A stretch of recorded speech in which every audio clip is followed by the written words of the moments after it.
All right. So we are studying Isaiah, the prophecies of Isaiah, and we're looking at Isaiah chapter 5 today. And before we look at Isaiah 5, I want to again just give us some preface. The nation of Israel, the original nation, the chosen people, who were brought out of Egypt, who are the descendants of Abraham and Isaac and Jacob. One of the things that the Most High instructed them, well, what he did is he gave them instructions. He gave them the covenant. He had given the covenant to Abraham. He had made a covenant with Isaac. As a matter of fact, let's take a look at that in Psalm 105. Psalm 105.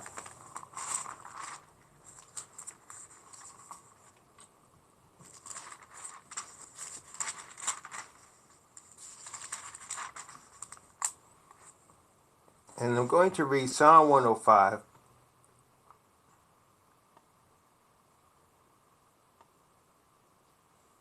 I'm going to begin at verse 1. I'm going to read from verse 1 down to verse 10. Thank you, Isha. Oh, give thanks unto Yahweh. Call upon his name. Make known his deeds among the people. Sing unto him. Sing psalms unto him. Talk ye of all his wondrous works. Glory ye in his holy name. Let the heart of them rejoice that seek Yahweh. Seek Yahweh and his strength. Seek his face evermore. Remember his marvelous works that he hath done, his wonders and the judgments of his mouth. O ye seed of Abraham his servant, ye children of Jacob his chosen. He is Yahweh our Most High. His judgments are in all the earth. He hath remembered his covenant forever, the word which he commanded to 1,000 generations, which covenant he made with Abraham, and his oath unto Isaac, and confirmed the same unto Jacob for a law, and to Israel for an everlasting covenant. So the covenant that he made with the children of Israel at Mount Sinai, the Bible is here showing us, he made the same covenant with Abraham and with Isaac and with Jacob. And then he made it to their children, which he turned into a nation, as he promised Abraham, I will make of thee a great nation. And when he gave them that covenant, he gave them instructions. And the instructions that he was giving them and the covenant were preparation for them, listen carefully, preparation for them when they got their own land that they would have with their own nation. So he gave them the covenant, so it would be a nation that was in covenant with the Most High. We saw that also in the book of Exodus, chapter 19. Exodus chapter 19, which we have read very often. Exodus chapter 19, very powerful chapter preceding the announcement of the covenant. Exodus chapter 19. I'm going to read from verse 3, down to verse 6.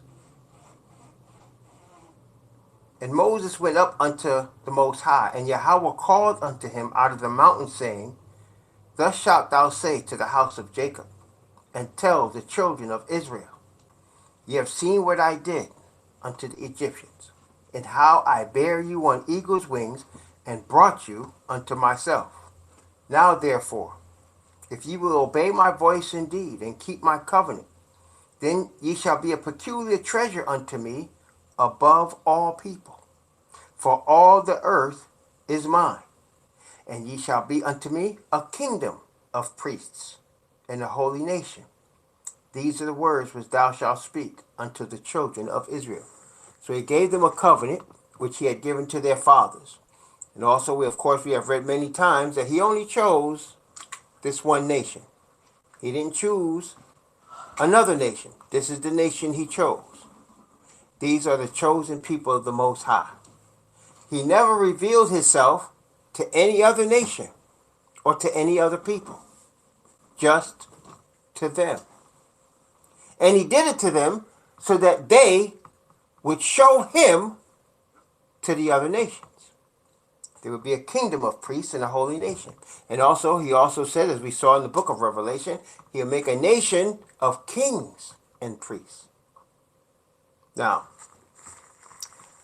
among the instructions that he gave, the statutes and judgments, and people, that especially the heathen that try to think they're teaching us the word, the Christians, they get this confused. The statutes and judgments that the heathen so carefully count up to 600 and whatever they say they are, all they are instructions that are based in the covenant. So the covenant is the word. And all the statutes and judgments are just day-to-day things on a personal, national level that will teach the people to carry out the covenant. Does that make sense, brothers and sisters? So the covenant is the foundation, it's the word. So when Messiah is called Word made flesh, he is the covenant of Yah made flesh. If the covenant could speak, it would look like Messiah. Okay, it would sound like Messiah. Among the things that he gave them, among the statutes and judgments, is Deuteronomy chapter 24. Well, we know that the book of Deuteronomy is the book of the statutes and judgments of the Most High to the chosen people. But there's a particular thing in Deuteronomy chapter 24 that the nation should be known by. You see, when you think of kings and you think of priests, some people, because our minds have been brainwashed and our minds have been paganized, we start to think of people that are powerful and that rule over other people. Isn't that correct? Like, that's how our minds in this pagan land, in this pagan culture in which we live, when we think of kings, we think of people that are served, right? We think of people that are powerful and rich in this world's goods. And that's how we think when we think of kings. Okay? Priests are people to be reverenced, right? And they're to be honored. But let's take a look at Deuteronomy chapter 24. Deuteronomy chapter 24. I'm going to start at verse 14, and I'm going to read down to verse 22. Deuteronomy chapter 24, from verse 14 down to verse 22. Thou shalt not oppress an hired servant that is poor and needy, whether he be of thy brethren or of thy strangers that are in thy land within thy gates. At his day thou shalt give him his hire, neither shall the sun go down upon it, for he is poor, and setteth his heart upon it, lest he cry against thee unto Yahweh, and it be sin unto thee. So wait a minute, let me stop here for a minute. So they're going into the land. Now, the children of Israel, when they went into their land, they did not owe any money on the land. It was theirs, free and clear. Not only that, there were also already houses built that they had taken from the heathen. There were also cities built. There were also trees planted and vineyards. There was all of these things already there. And they got it from the Most High. He delivered it to them from the heathen who he kicked out the land. And they had no debt.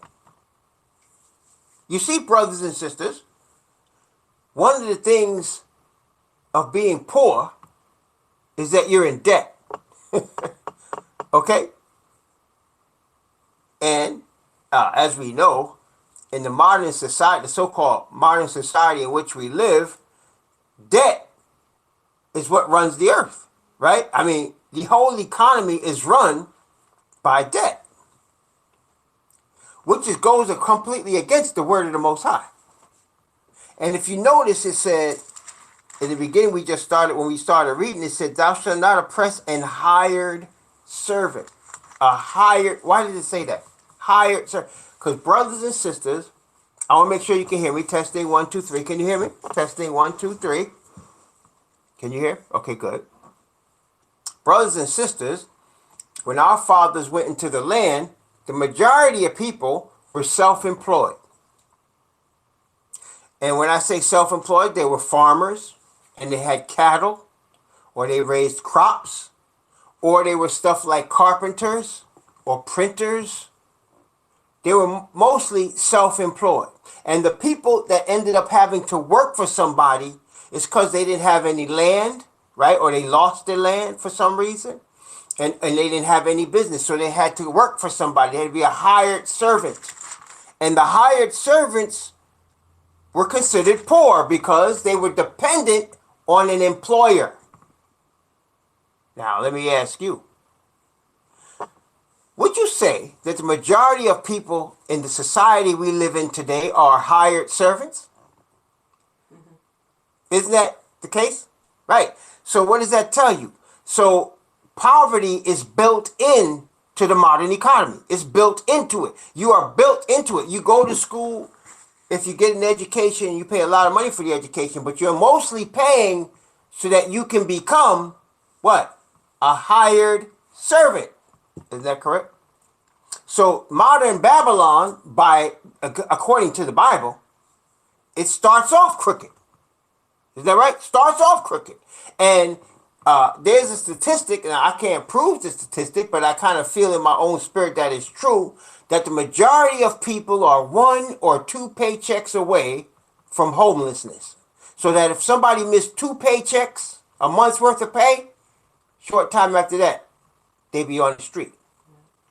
Okay? That's the poor society. Okay? So here in Deuteronomy, the Most High is telling our fathers that entered into the promised land that when we get that land, when I get you this land, don't oppress the hired servant that is poor and needy. And look, he said, whether he be of thy brethren or of thy strangers that are in thy land within thy gates. So it didn't matter if they were refugees, huh? Right? If they were refugees or if they were immigrants, that didn't matter. You weren't going to oppress the poor. Now, let me ask you, in today's society, do people oppress refugees and immigrants? Do they do that today? Let's continue. Deuteronomy chapter 24, I'm going to read from verse 15. I'm going to read from verse 15 down to verse 18. At his day thou shalt give him his hire. Neither shall the sun go down upon it, for he is poor. And he setteth his heart upon it, lest he cry against thee unto Yahweh, and it be sin unto thee. The fathers shall not be put to death for the children, neither shall the children be put to death for the fathers. Every man shall be put to death for his own sin.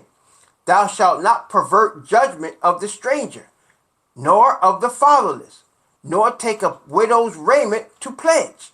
But thou shalt remember that thou wast a bondman in Egypt, and Yahweh thy Most High redeemed thee from this. Therefore I command thee to do this thing.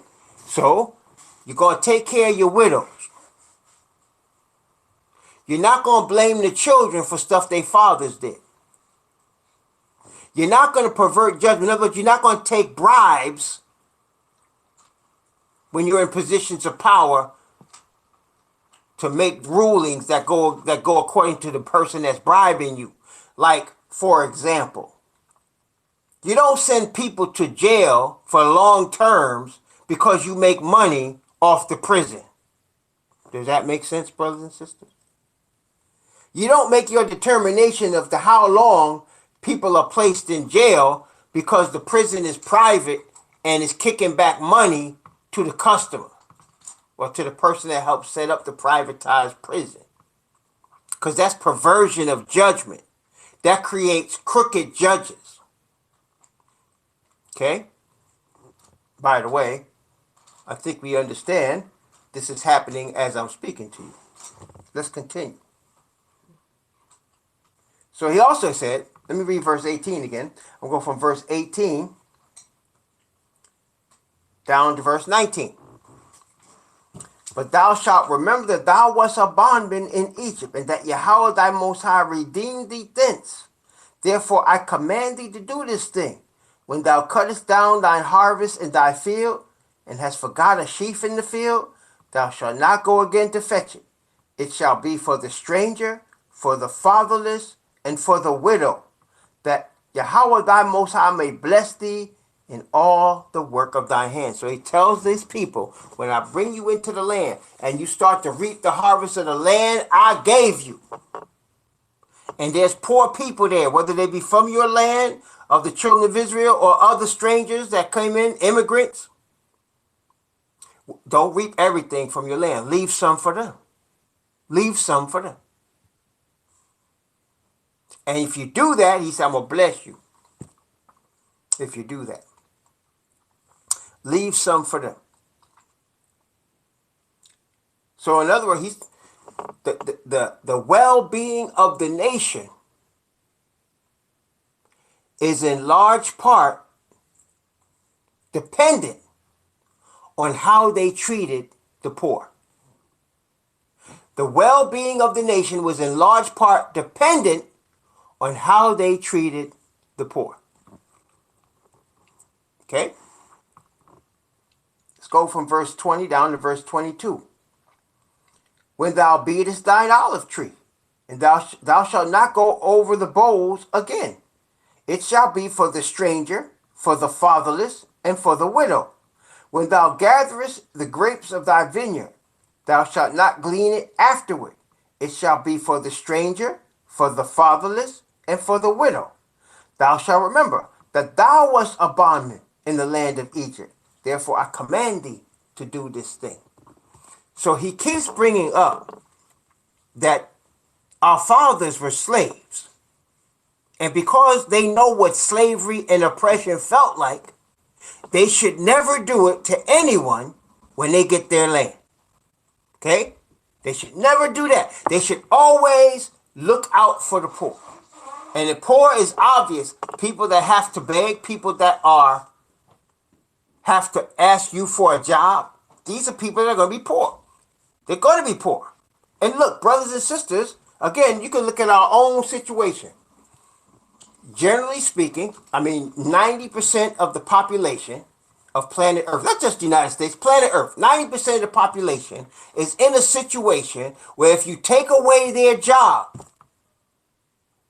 you're going to make them, you're going to put them in the street. Right? You're going to put them in the street.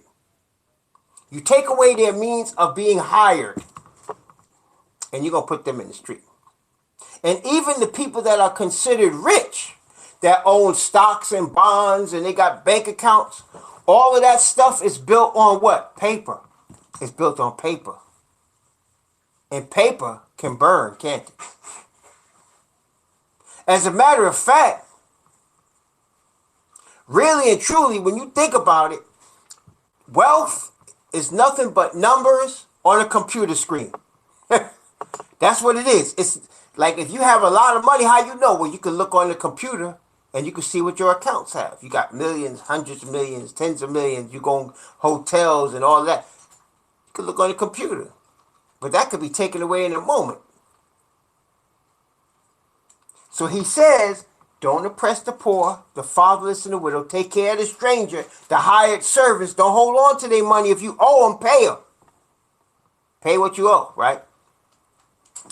So that the sign of nations that are heathen, that are under the curse of the Most High, will do the opposite of what I'm saying to you, right? Let's take a look at Ezekiel. There's too many verses, to be honest with you, in this subject. This in the Bible. The Bible stresses this. One of the most major subjects of the Bible is how to treat the poor and the needy, how to treat those that are less fortunate. That's one of the major subjects of the Bible. And it's a major sign when you start to see people stand up talking about, well, we don't have to give them no welfare. They welfare queens, or they lazy, or they will have no incentive to work. Meanwhile, people that are billionaires and millionaires are getting tax cuts so they can make more money, claiming that they job creators. Really what they are is slave owners. Ezekiel chapter 22. Now, this is talking about what Israel did once it got into the land, it got comfortable. Let's see. I'm going to start at verse 26 and go down to verse 29. Ezekiel chapter 22 from 26 to 29. Her priests have violated my law and have profaned my holy things. They have put no difference between the holy and profane. Neither have they showed difference between the unclean and the clean, and have hid their eyes from my Sabbaths, and I am profaned among them. Her princes in the midst thereof are like wolves, ravening the prey, to shed blood and to destroy souls, to get dishonest gain. And her prophets have dubbed them with untempered mortar, seeing vanity and divining lies unto them, saying, Thus saith the Most High Yahweh, when Yahweh have not spoken. The people of the land have used oppression and exercised robbery, and have vexed the poor and needy. Yea, they have oppressed the stranger wrongfully. Let's read verse 30 and verse 31. And I sought for a man among them, that he should make up the hedge and stand in the gap before me for the land, that I should not destroy it, but I found none. Therefore have I poured out mine indignation upon them. I have consumed them with the fire of my wrath. Their own way have I recompensed upon their heads, saith the Most High Yahweh. See, brothers and sisters, one of the things that will cause the Most High's plagues to fall on the land, which is coming, we're already seeing early signs of the plagues. The plagues are not in their fullness yet, but you're seeing early signs of them in natural disasters that are taking place all over the earth, between floods and fire and extreme temperature swings. And then, of course, you're also seeing people losing their minds, killing their own children, their own parents. It's all happening every day right here in the United States and all over the earth. So you're seeing signs of these things. And one of the things, brothers and sisters, that's going to complete this debacle, aside from what we always talk about, which is the sealing of the 144,000, is the wickedness of this planet is going to cause people to completely turn on truth. It's going to cause people, and you're already seeing it. You're already seeing it. Like, for example, to us, right? To you and I, the Israelite people, to us, the Bible is the truth. Right? Am I right? So, like, the word of the Most High is the truth. There's no question, there's no doubt, there's no two other ways. The word of the Most High is the truth, right?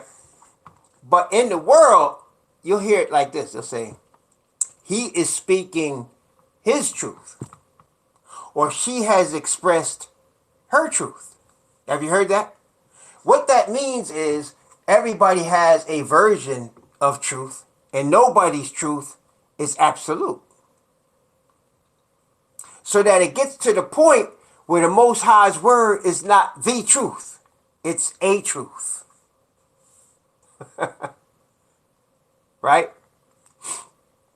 So that's a sign that as we get closer to the sealing of the 144,000, the nations of the earth are completely casting off Yah's truth. And the people that are given over to serve the Creator and to stand firm for his righteousness are going to be hated just for that. Because truth is going to become a lie, and the lie is going to become a truth. That's where we're at right now. And as that is going on, you'll see more and more an oppression of people that are poor. An oppression, so that the people that are poor, that people act like it's their fault, like you must be lazy, or you must be a drug addict, or you must have messed up. Listen, not every homeless person is a drug addict. Not every homeless person is lazy.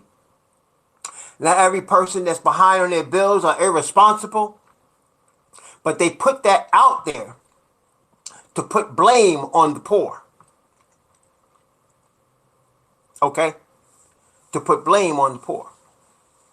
So, like for example, I won't name any names, but there was a rich young girl. And she made statements because her father was rich and her grandfather was rich. And so she inherited, multi-millions of dollars from between her grandfather and her father. So she was born, as they say, with the silver spoon in her mouth. She was born wealthy. And she was making statements as to why people are poor, where they don't want to work hard, they don't want to lift themselves up from the bootstraps, they make bad decisions, okay? And a poor woman asked her, how did you earn your money? How did you acquire your wealth?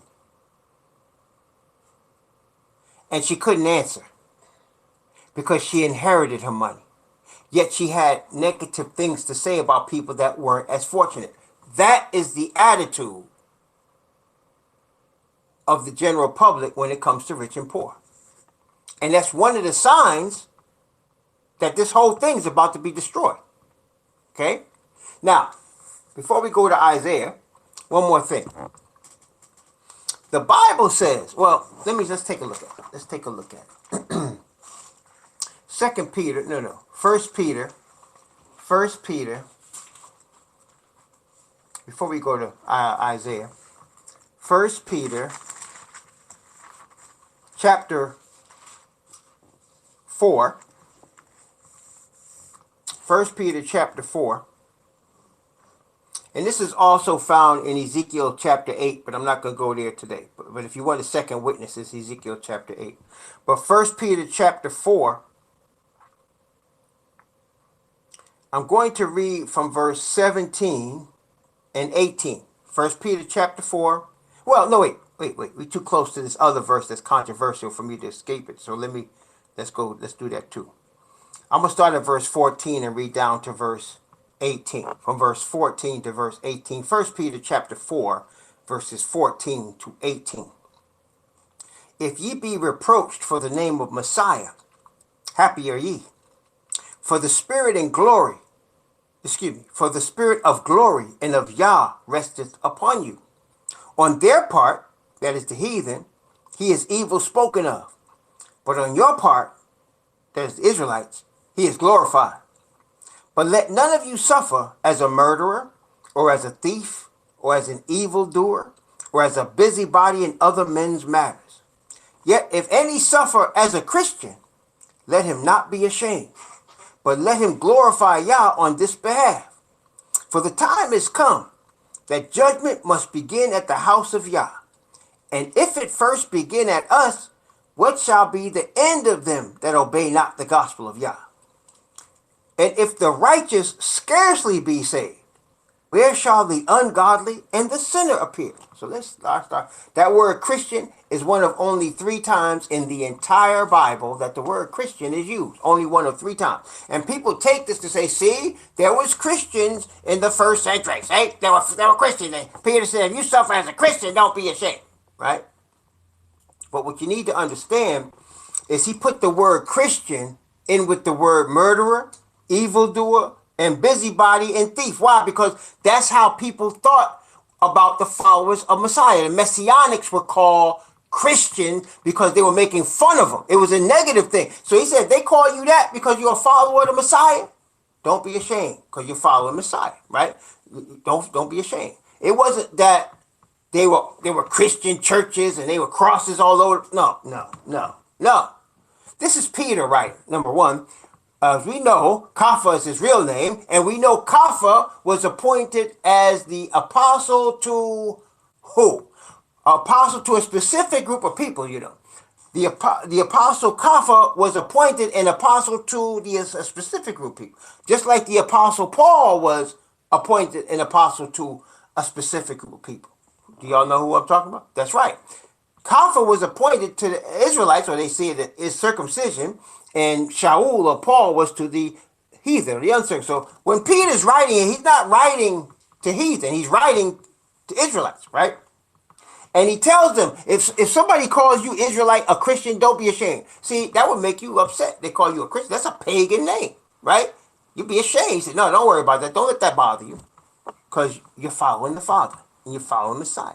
But that's not why we got here. I just had to say that because people use this, even though the word Christian is only 3 times in the entire Bible, and the 3 times are in the New Testament, but that's it. There's only 3 times. Most of the time they're called disciples, they're called followers, they're called Hebrews, Israelites, yeah, but they're not called Christians. So, it only 3 times. Now, it says, for time is coming, judgment begins at the house of Yah.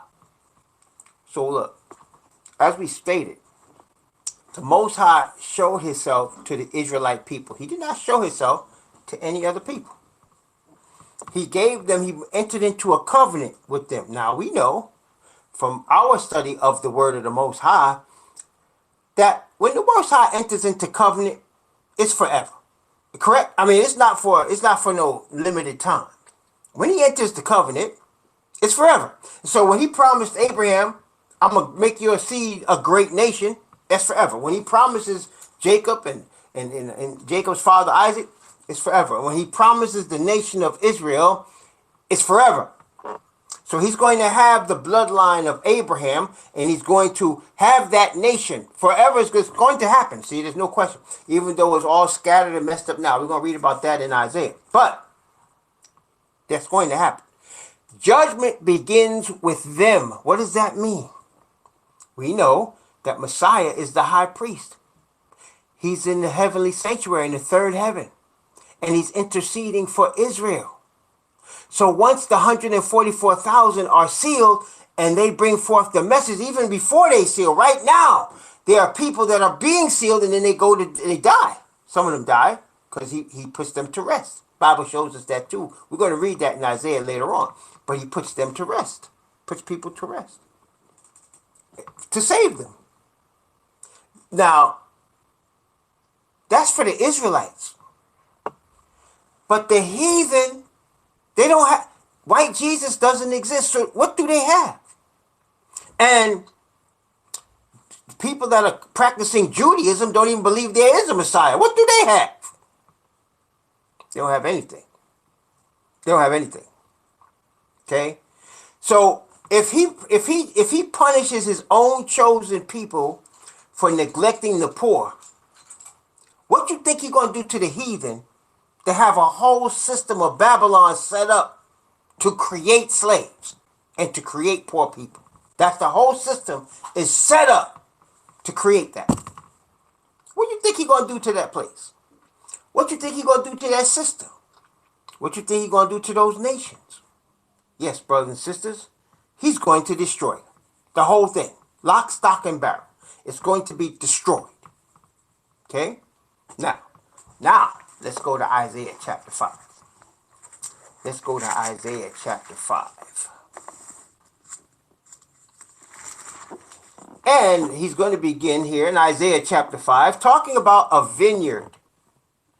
Vineyards are very popular with the Israelite people. And even before that, if you recall, one of the things the Bible first records when Noah comes out of the ark, one of the first things it records is he planted what? A vineyard. In fact, he got drunk from the wine. He planted a vineyard. Vineyards are very popular in the culture of the Israelite people. It seems in the Bible that's a big thing. So he's going to use the planting of a vineyard as an object lesson, as a parable to talk about his nation, his people. Now watch this now. Isaiah chapter 5, beginning at verse 1. And let's go from verse 1 to 4 to start us out. Now, will I sing to my well-beloved a song of my beloved touching his vineyard. My beloved hath a vineyard in a very fruitful hill, and he fenced it, and gathered out the stones thereof, and planted it with the choicest vine, and built a tower in the midst of it, and also made a winepress therein. And he looked that it should bring forth grapes. and it brought forth wild grapes. Now, O inhabitants of Jerusalem and men of Judah, judge, I pray you, betwixt me and my vineyard. What could have been done more to my vineyard that I have not done in it? Wherefore, when I looked that it should bring forth grapes, brought it forth wild grapes. Now, there's grapes that are cultivated, and there's wild grapes. Okay? The grapes that are cultivated taste better. Those are the grapes you use for juices, for wine. Those are the high quality grapes. The wild stuff is usually bitter. It's usually not as plump because it hasn't been cultivated. It hasn't been pruned. It hasn't been taken care of. So it's wild and it's of less quality. Okay? It's of less quality. You see? That's why it said Noah planted a vineyard. You know, he planted it and grew it. That means he took care of it. He planted it. He pruned it. He did what he needed to do. He put dung in it. He grew it up nice, and he made wine.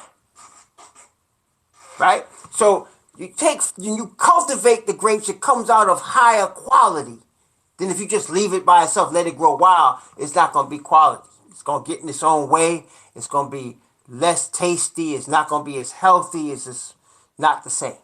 Okay? So he said he did all he could to this vineyard to make it bring forth cultivated grapes. He took all the rocks out the soil. He put a wine press in the middle of it. The wine press was the apparatus that was used to help crush the grapes and turn it into liquid, turn it into juice. And then, into juice or wine or whatever they were going to make with it. Or medicine or whatever. So he did all he could. He planted it. He cultivated the soil. He took out the stones. He built a wine press. He was prepared. And when it came time for the cultivated grapes that he was expecting, it tasted like wild grapes. It's like almost like he didn't do nothing to it. And so he's asking the Israelite people, what more could I have done? Where did I go wrong? Why these grapes are so nasty? And I set it up for them to be choice and fat and sweet, but they became nasty and wild. What happened? Now let's look at Isaiah chapter 5. Let's read from verse 5 down to verse 7. And let's see exactly what he's talking about with this parable. Because obviously he's talking about more than a literal vineyard, right? Obviously, he's using this as a parable. So let's take a look now from verse 5 down to verse 7. And now go to. I will tell you what I will do to my vineyard.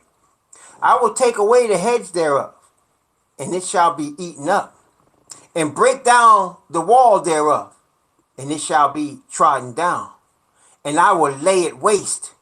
It shall not be pruned nor digged. But there shall come up briars and thorns. I will also command the clouds that they rain no rain upon it. For the vineyard of Yahweh of hosts is the house of Israel, and the men of Judah his pleasant plant. And he looked for judgment, but behold, oppression. For righteousness, but behold, a cry. So Judah and Israel are the vineyard that he planted. He said, I did everything I could for you. I set you up. You were supposed to bring forth righteousness and judgment. I set you up. I gave you my law.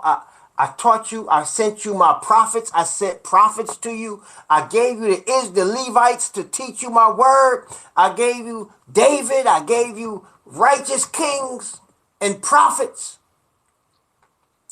I gave you my spirit. I sent you Moses to guide you in the way you should go. I myself talk to you, which I have done to no other nation. And I did all this that you should be cultivated, that you should bring forth righteousness and judgment. Judgment, by the way, I just want to let you all know, it means fairness. Fairness, that's righteousness and fairness. You're going to be in the spirit of righteousness, and you're going to always be fair, not crooked. not selfish, not oppressive. But instead, they became oppressive. They became selfish. They did not take care of the poor and needy, but they oppressed them. They did not be fair to the hired servants and the immigrants, but they took advantage of them, underpaid them, talked about them negatively, treated them badly. That sound familiar? And he said, what I'm going to do, see, he had a hedge. Okay, so you got a wall and you got a hedge. You know what that is. Like, you know, you ever plant something and then deer come around and eat all your stuff up, right? So you get, you know, you planted something and you was looking forward to it, and all of a sudden you come out and it's all chewed up, all gone. We used to have apple trees, and we could hardly get apples because the deer they would eat up the apples on the bottom of the tree, and the birds would eat up the apples on the top of the tree. You could hardly get apples, right? Because the deer would have ate them up. So I would have had to put some sort of hedge about the trees to stop the deer from getting to them, right? But I never did that, so the deer had free reign to eat the apples up. Well, for the vineyard, he put a hedge to stop the animals. Then he put a wall outside of that to stop people from getting in. So that was protection for the vineyard. That represents him protecting Israel, right? But because they started getting high and mighty and they started acting oppressive and being unfair and mistreating the poor, he said, I'm going to take the hedge away. I'm going to let the wild animals come. That's the heathen. I'm going to take down the wall, and they're going to trodden down the vineyard. They're going to destroy it. They're going to take it. Isn't that what happened? See, brothers and sisters, as we studied earlier, he said to our fathers, he said to them, he said, you should never oppress the poor, the widow, and the fatherless, and the stranger, because you were slaves in Egypt. Therefore, you know what it's like to be poor. You know what it's like to be a stranger. You know what it's like to be mistreated and oppressed. So you should never do that. Well, because our fathers didn't catch that memo, and he gave them over 1,000 years to pick it up, he said, I'm going to have to put you back into slavery. I'm going to put you back in the situation where you are going to be a hired servant. And as we read in Deuteronomy chapter 28 and Leviticus chapter 26, you're going to be underpaid. They're going to put you in jail. You're going to live and you're going to be oppressed all the time. You're going to be the tail instead of the head. You're never going to get ahead the way your oppressor gets ahead. You're always going to be under the gun in your enemy's land because you didn't remember the poor when you had the power. Now I'm going to put you back into that so that now you know. Right? Let's continue. Isaiah chapter 5. Let's go from verse 8. From verse 8. Let's see. Down to verse 13. Woe unto them that join house to house, that lay field to field, till there be no place, that they may be placed alone in the midst of the earth. In my ears, said Yahweh of hosts, of a truth, many houses shall be desolate, even great and fair, without inhabitant.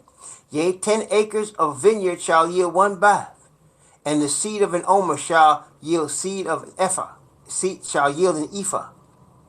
Woe unto them that rise up early in the morning, that they may follow strong drink, to continue until night, till wine inflame them.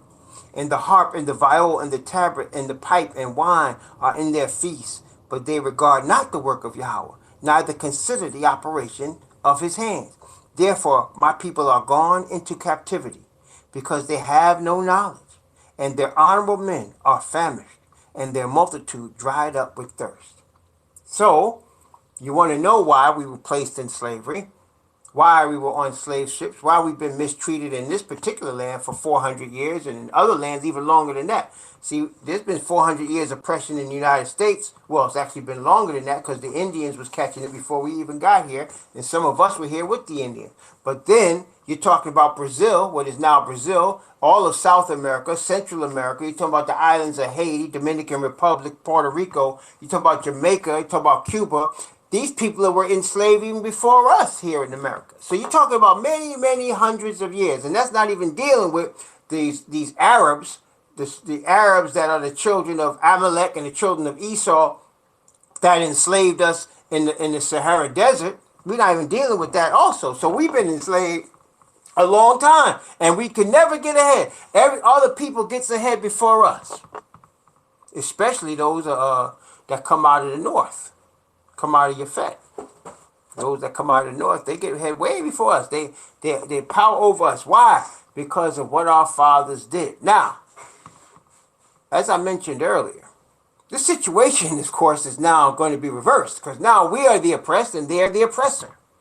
And you know what's going to happen. The Bible doesn't say the children of Israel are going to attack the city. It says Gog and Magog tried to attack the city. Gog and Magog. It says Gog, the chief prince of Meshach and Tubal. They tried to attack the city. And we know who that is. Those are the peoples of the north. They are your European peoples. All your European peoples. The original people of Europe are from Yafet. And those peoples are going to try, they're going to be in power right now, because the Roman church, the abomination that maketh desolate, comes out of the north. And so those people are prophesied to be in power. The Bible says they shall subdue the whole earth, and that's exactly what we're seeing. So them being oppressive to us is designed, listen carefully, designed to cause you and me to remember where we came from, how we fell because of our oppression of others when our fathers were in our own land. We're going to remember the stranger, the fathers, and the widow. You know, brothers and sisters, right now, people that give the most to poor people are other poor people. You know that? The people that give the most are other poor people. That's the truth. Rich, you know, like, okay, it's like with the Messiah taught us with the mite, the widow's mite. So like somebody that's making $100,000, $150,000 or more a year, right? Let's say they're making $10,000 a month. They living nice, you know, they got everything under control in terms of bills and such. They still a slave, they just don't realize it, but they living pretty easy, right? So they got thousands of dollars of what you call disposable income every month, like money that's left over that they don't, you know, they just got laying around. It's in a bank or whatever. They might give $100 to help somebody, right? Now, them giving $100 and somebody that has no disposable income. In other words, you don't have anything and you just try to finagle something to help somebody with $100. That $100 is worth more money. You understand what I'm saying? Because that person is giving out of the little bit that they have or what they don't have actually, versus the other person that's got it all laying around decides to give a couple of pieces of change to somebody and think they're doing something, right? So that's what I'm saying. That's what I'm saying.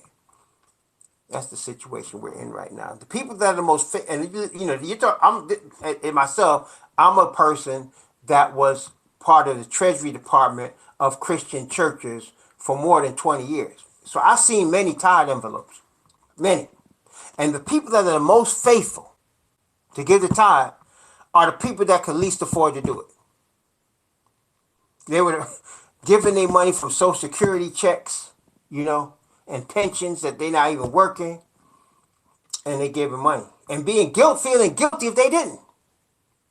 Feeling guilty if they didn't. Okay? Let's continue. Isaiah chapter 5. Let's start at verse 13 again. Let's start at verse 13 and go from verse 13 down to verse 17. Therefore, my people are gone into captivity, because they have no knowledge, and their honorable men are famished, and their multitude dried up with thirst. Therefore, hell hath enlarged herself, and opened her mouth without measure. And their glory, and their multitude, and their pomp, he that rejoiceth shall descend into it. And the mean man shall be brought low, and the mighty man shall be humbled, and the eyes of the lofty shall be humbled. But Yahweh of hosts shall be exalted in judgment, and Yahweh that is holy shall be sanctified in righteousness. Then shall the lambs feed after their manner, and the waste places of the fat ones shall strangers eat. Now, brothers and sisters, so he's saying he's bringing us low that he can make us right. But brothers and sisters, the punishment that we receive and our fathers receive as the chosen people, that same punishment is coming on the wicked. But there's one difference, though. There's one difference. You know what the Bible says? It's going to come on them double. Isn't that what it said? It says, I'm going to give unto her double. That's what it said. So they're going to receive the double. Whoa. You see what I'm not saying this. I said that by accident, but that is what the prophet said. Woe unto them, right? Woe unto them that join house to house. Woe unto them that rise up early. By the way, when he say join house to house, what that mean is, woe unto them that buy up all the land and oppress the poor. You know what I mean? They buy up all the land. They got the money. They buy it all up. They come into your neighborhood. They call it gentrifying now, right? They buy up all the buildings. And the people that grew up there can't even afford to live there anymore. Right? Let me explain that to you. And then when they say, rise up early in the morning that they may follow strong drink. In other words, life is a party from dusk till dawn. Life is a party. They live in large. You know what I'm saying? They ain't got to work. They got money. They ain't got to take care of no business. They got it rolling in. Life is a party. Our people are suffering. You see what I'm saying? Right now, like I said, when you think about that there are people in neighborhoods, just the United States, but I mean, not just the United States, all over the world, But I mean, I live in the USA, so I could talk about this. But there are people in the United States right now living in neighborhoods, man. Kids can't sleep by the window. You know why they can't sleep by the window? Because a bullet may come through the window and kill them. That's happening right now. Right now, there are neighborhoods you and I could not go through and survive. Why? Because the people are so desperate. They'll ask you for something. If you don't give, they'll take it. And it's not because they're just born killers. They're struggling and they are desperate. There are 500,000 people right now sleeping on the streets. Right now. 500,000. There are millions of people in little jail cells right now. Millions. In the United States. In little jail cells for non-violent crimes. I'm not talking about murderers and rapists. I'm talking about non-violent crimes. Like having weed or something. You know, having drugs. Non-violent crimes. Right now. Okay? And again, that doesn't even count the people that's living in poor facilities, run-down facilities, trying to figure out how they're going to put food on the table. Having sandwiches with white bread and ketchup. Right? That's the sandwich, white bread and ketchup. Right? So that's what's happening while right now on Friday night people partying. There's people, beer is flowing, wine is flowing, dances, all kind of orgies, craziness happening. Same earth, same land. Yeah, that's poor food. You know that's poor food. That's poor food. That's what when you don't have nothing else to eat, that's what you get. Because that's to eat is cheap. My friends and I used to talk about, we'll survive as long as we can buy a box of rice. We used to talk about that. You can get, back when I was young, man, you could get a box of rice to last you for a week for like $2 or something. You get a box of rice and you don't, I could throw together some canned corn or some beans or something and I'm good. Especially them vegetarian beans and some rice. That was a meal right there. That was a meal right there. And I wasn't as poor as other people. Definitely not. My father provided for as well. But yeah, that was a meal. Okay? But that's poor food. That's poor food. All right? That's poor food. Let's continue. Isaiah chapter 5. Let's read from verse 17. Let's read from verse 17 down to verse 22.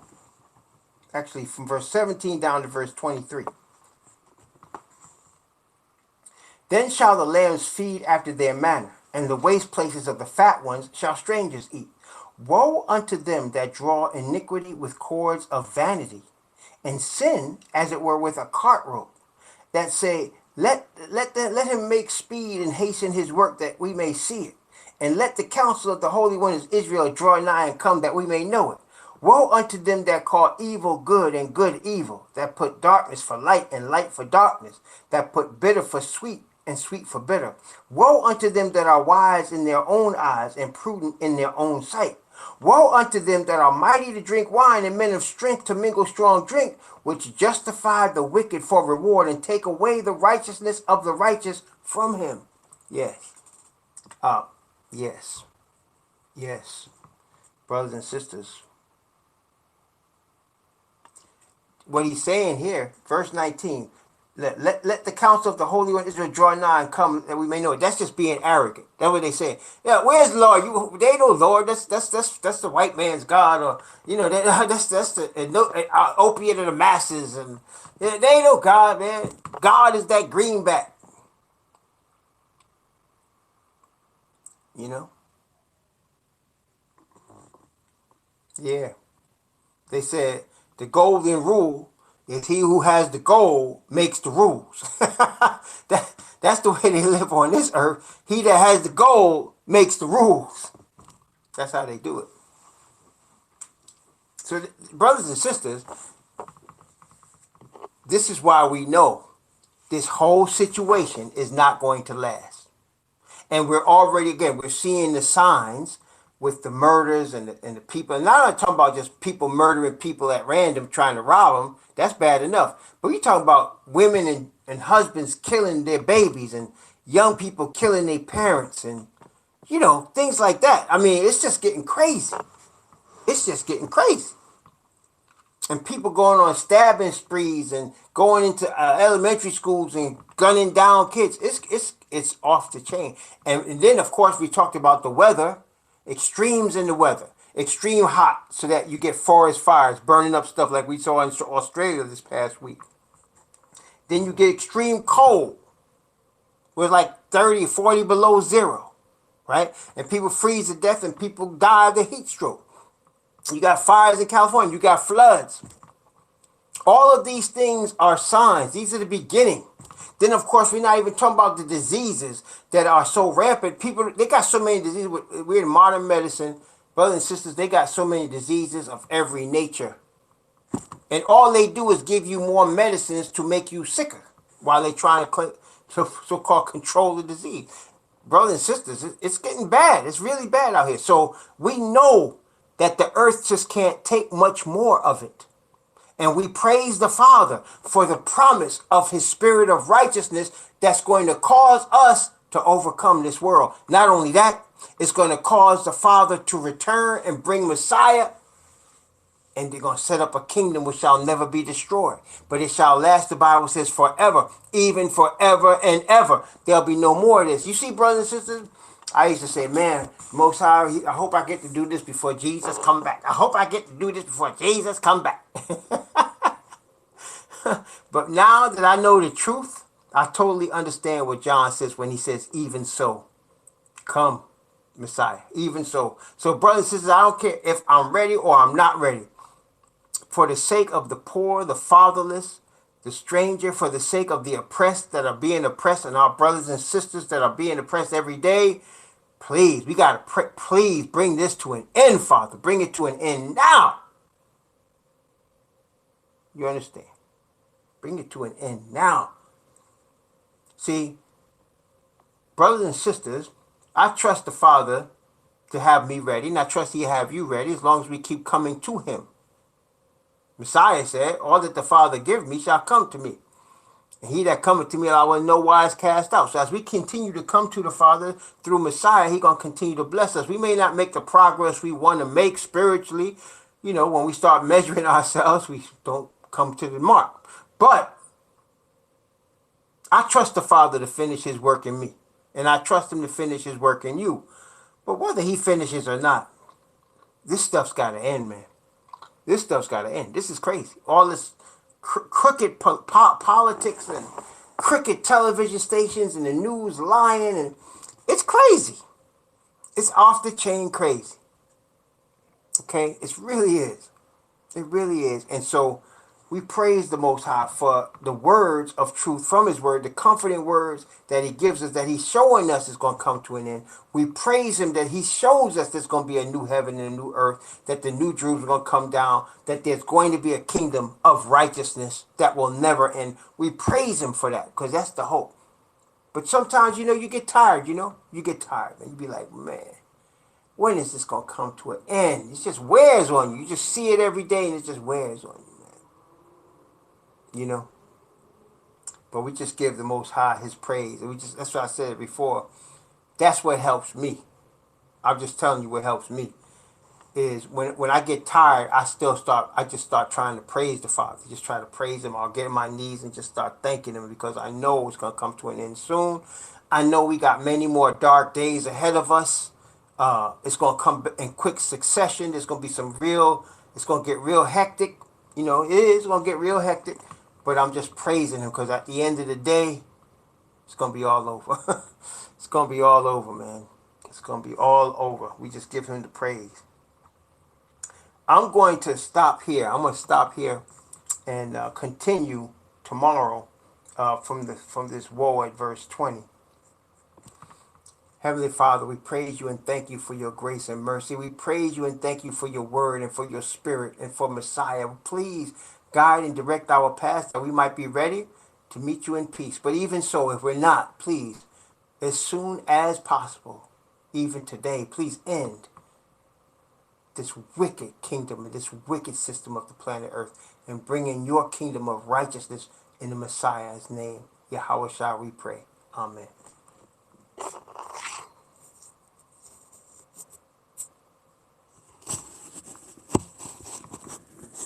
Praise Yah.